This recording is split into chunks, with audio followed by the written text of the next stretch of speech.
Bonjour à tous et bienvenue dans cette nouvelle vidéo. Aujourd'hui, je vais déjà vous souhaiter un excellent réveillon et un très joyeux Noël. Oui, ça y est, on y est.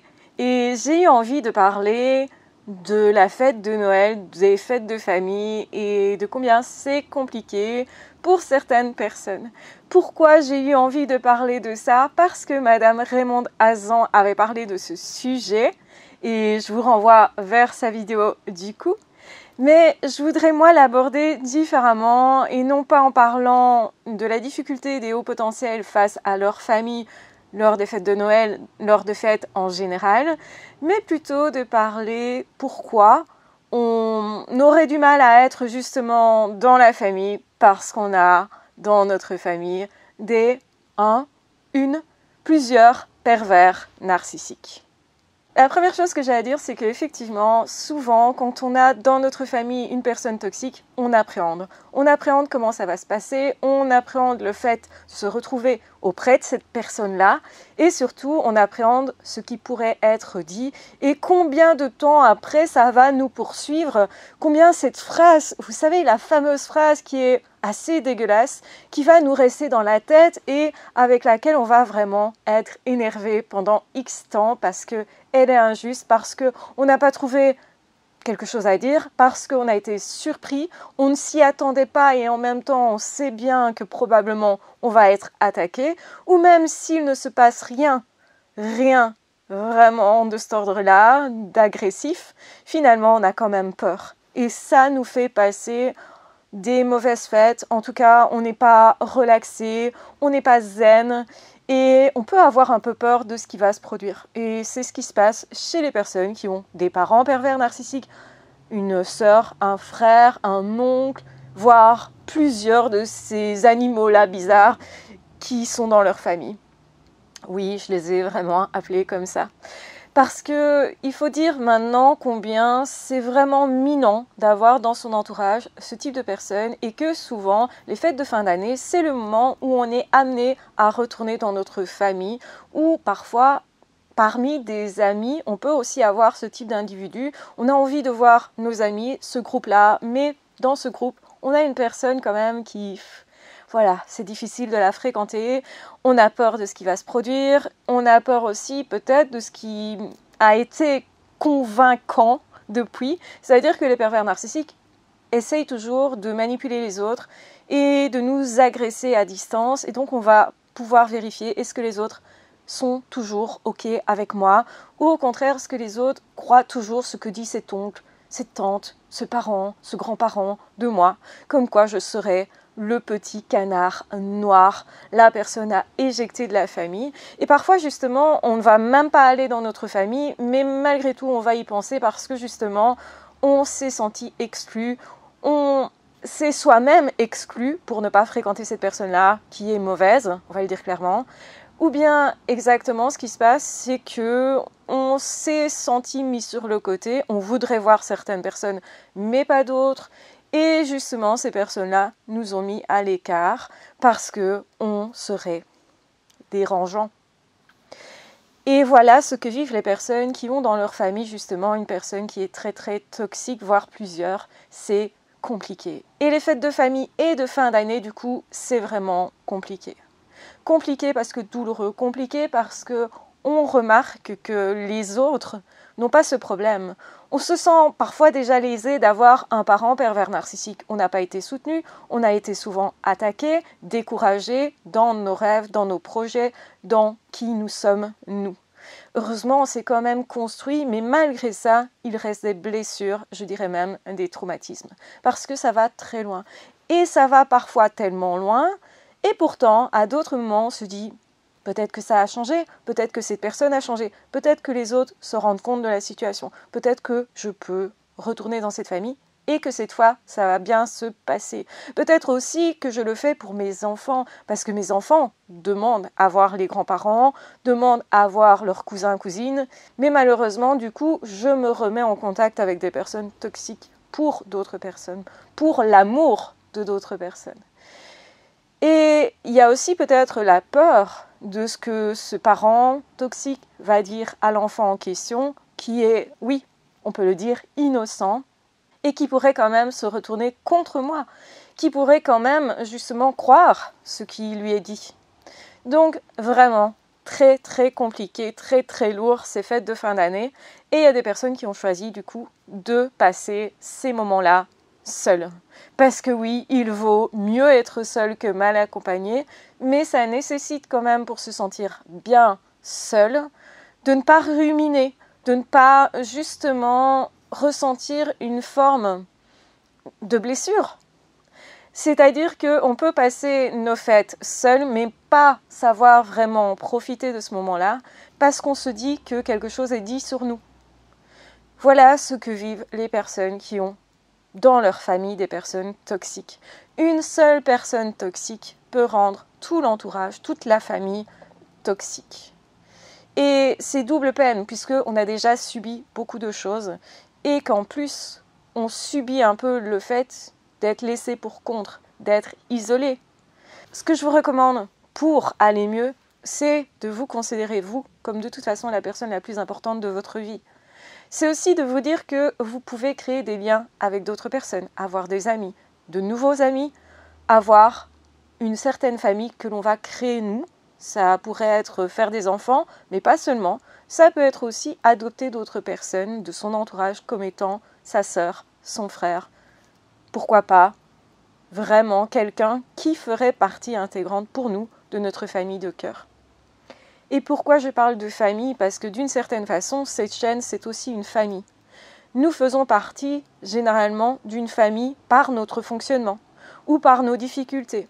Donc on va effectivement avoir des liens malgré tout. Et c'est pour ça que pour moi c'est essentiel de vous souhaiter un excellent réveillon et une excellente nouvelle année à venir également. C'est important parce qu'en fait, vous méritez aussi de donner une vraie place à votre vie, à votre personne, à vos besoins. Et parfois, justement, donner place à ces besoins, c'est pouvoir dire non, je préfère être seule parce que je passerai un meilleur moment moi seule que dans cette famille où justement, je sais que je n'ai rien à partager avec ces personnes. Ou justement, pire, je pourrais être pris comme bouc émissaire et on va me faire honte, on va m'humilier, on va me faire mal et moi je vais avoir du mal après ça justement à m'en remettre. Pendant 2-3 jours, je vais ressasser ça. Pendant 2-3 jours, je vais me dire comment j'aurais pu trouver un moyen de répondre qui soit meilleur. Donc ça peut me faire du tort. Donc oui, parfois il faut oser dire non, je ne viendrai pas. Parfois, il faut oser aussi avouer qu'on a peut-être envie, et se l'avouer à soi surtout, qu'on a envie de solitude. Ce n'est pas une tare d'être seul à Noël, ce n'est pas une tare d'être seul à la nouvelle année. Ça nous est tous, je pense déjà, au moins arrivé une fois de fêter quelque chose seul. Et parfois, la fête en est meilleure. Parce que ça peut être sympa de se retrouver en dessous d'un plaid avec des chips, des petits encas, et passer un vrai bon moment en regardant un film qu'on a vraiment envie de voir. Et juste se dire, ok, là je vais être tranquille. Je ne vais rien avoir à anticiper. Je ne vais pas devoir avoir peur de ce qui pourrait se produire, ce qui pourrait se dire. Et justement, ça m'apporte peut-être une paix. À l'inverse, je peux aussi choisir de passer des fêtes dans une autre famille que la mienne. Je peux aussi choisir de passer la fête en question avec une seule personne de ma famille avec qui justement je m'entends particulièrement bien, ou de décider de le faire juste en couple ou juste avec les enfants, etc. Dans tous les cas, vous avez le droit de choisir. C'est important de le rappeler parce que les pervers narcissiques vont toujours vous dire que vous n'avez pas le droit de choisir, que vous devez être la fille parfaite ou le gars parfait, ce qu'on attend de vous en fait. Vous devez peut-être aussi passer du temps avec ce collègue qui est insupportable et qui vous dit mais viens boire un verre avec nous, etc. alors que vous n'avez pas envie de ça. Écoutez ce dont vous avez envie et faites en fonction de vous. Peut-être pour la première fois de votre vie ou peut-être au contraire pour acter à nouveau le fait que vous êtes votre priorité, que vous vous aimez vous. Parce que oui, c'est aussi ça, s'aimer soi. Ce n'est pas de l'égoïsme, c'est justement se respecter soi. Et parfois, c'est même respecter les autres en se disant « Ok, je préfère ne pas être en contact avec cette personne parce que probablement, moi, j'ai de la rancœur aussi Et j'irai peut-être agresser la personne parce que ça fait trop longtemps que ça dure, que je supporte des choses et je sais que je pourrais exploser. Et c'est tout à fait possible qu'il vous provoque et qu'il vous pousse à ça, même en ne disant rien, en vous tournant le dos justement, en faisant semblant que vous n'existez pas, que vos besoins ne sont pas importants et qu'ils ne comprennent pas ce que vous dites ou ce que vous faites, ou qu'ils attaquent votre métier comme si vous n'étiez pas une personne importante, comme si votre art n'était pas à reconnaître, comme si votre personne n'était pas à respecter. Ce sont des attitudes très très fréquentes des pervers narcissiques. Faire comme si vous n'étiez personne, vous étiez transparent, vous étiez incompétent, que ce soit au travail ou dans le cadre de la famille, ils vont toujours avoir ces attitudes qui sont dévalorisantes. Mais comme rien n'est dit, comme ce sont des attitudes parfois subtiles, on n'a pas souvent cette occasion de se révolter contre ça, de pouvoir justement réagir de façon adéquate, et c'est-à-dire de façon à remettre cette personne toxique à sa place. On a plus l'impression que c'est nous qui supportons des choses qui ne devraient pas être supportées, et peut-être on va s'épuiser. On va se retrouver justement dans une situation inconfortable. Et c'est vrai que souvent, les fêtes de fin d'année, pour les personnes qui ont des personnes toxiques dans leur entourage, dans leur famille, c'est malheureusement une occasion de se confronter à cette toxicité. L'occasion, parfois, aussi de faire reculer la personne toxique. Plus exactement, de prendre plus de place soi pour soi. C'est-à-dire que finalement, c'est reconnaître que moi j'ai des compétences, moi j'ai une valeur, et que si je passe du temps avec des personnes qui ne reconnaissent pas ma valeur, alors je préfère offrir ma valeur à d'autres personnes. Et même juste à moi-même. Et quand vous pensez comme ça, vous pensez différemment de la personne perverse narcissique, au point justement de pouvoir mettre une distance. La mise à distance, elle se fait aussi quand l'autre n'est pas là. La mise à distance, elle se fait parfois tout seul. La mise à distance, c'est pas juste dire à l'autre « je suis pas d'accord avec toi, tais-toi » ou « je ne t'écoute pas » ou « je quitte la pièce ». Non, la mise à distance, elle commence même avant l'événement, avant les attaques. Et on commence par réfléchir à qu'est-ce qui est le meilleur pour moi. Peut-être que le meilleur pour moi, c'est justement d'éviter de m'infliger des attaques possible. Je ne sais pas s'il y aura des attaques. Je ne sais pas comment ça va se passer. Mais justement, si ça m'angoisse trop, alors peut-être que être intelligent et s'aimer soi, c'est justement prendre les devants et se dire « Ok, j'évite la situation que je crains. » Non pas pour la craindre encore plus, non pas parce que je ne suis pas capable de l'affronter, mais juste parce que moi, je m'offre cet instant de paix. La fête de Noël peut être un instant de paix pour moi et donc je vais prendre ce cadeau-là de m'offrir un instant de paix, justement en choisissant les bonnes personnes qui seront avec moi et s'il n'y a personne, en me choisissant moi parce que je peux être une excellente compagnie pour moi. C'est important de rappeler justement que vous n'êtes pas obligé de vous entourer parce que ce sont les fêtes ou de supporter parce que ce sont les fêtes. Et parfois, on connaît cet état de fait. On se dit, j'aimerais ne pas aller dans ma famille, mais j'ai peur des conséquences, donc je le fais quand même chaque année. Peut-être qu'il faut aussi du temps, des étapes avant d'arriver à se permettre de ne pas aller aux fêtes de famille, ou d'y aller quand tout le monde est parti, ou d'y aller en décalage de façon justement à ne pas avoir affaire aux personnes les plus toxiques en tout cas.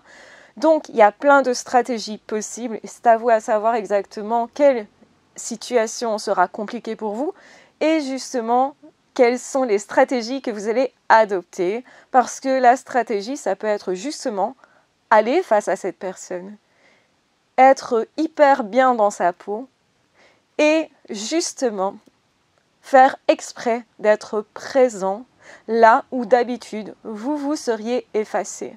Ça peut être ça, votre meilleure stratégie. Ça vous demandera inévitablement de faire des choses que vous n'avez pas l'habitude de faire, d'être du coup certainement dans quelque chose qui est peut-être inconfortable, mais ce que ça va provoquer, c'est que vous serez certainement fier de vous d'avoir osé faire ce que vous n'aviez jamais osé faire, tant que vous êtes votre meilleur ami et que vous restez en train de vous regarder en face et de vous féliciter d'avoir affronté justement une situation qui était pour vous compliquée. Vous êtes sorti vainqueur parce que vous avez décidé d'être vainqueur par rapport à vous-même. Et c'est très important pour votre estime de vous-même. Et ça pourrait franchement dérouter le pervers narcissique ou la perverse narcissique parce qu'ils s'attendent à ce que vous ayez toujours le même type de comportement, de réaction et d'émotion. Donc, voilà comment vous pourriez, d'une certaine façon, prendre votre place, même peut-être une sorte de revanche. Donc, j'espère en tout cas que cette vidéo vous aidera pour passer les fêtes de fin d'année de façon plus sereine, pour savoir mieux comment agir, réagir, quelles décisions prendre pour vous.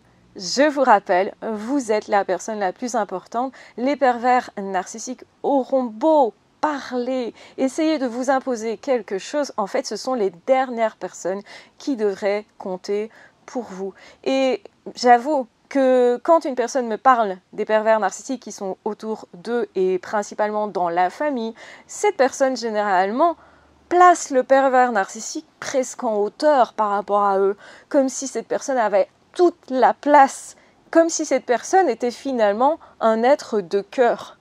Arrêtez de faire ça, c'est un début de solution déjà.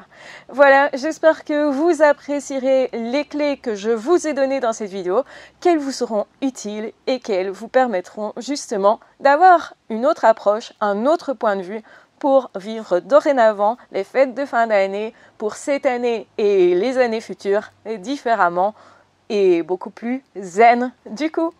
Je vous embrasse bien fort, je vous aime très fort, prenez bien soin de vous et on se retrouvera très vite dans d'autres audios ou dans d'autres vidéos. Ciao, bye bye!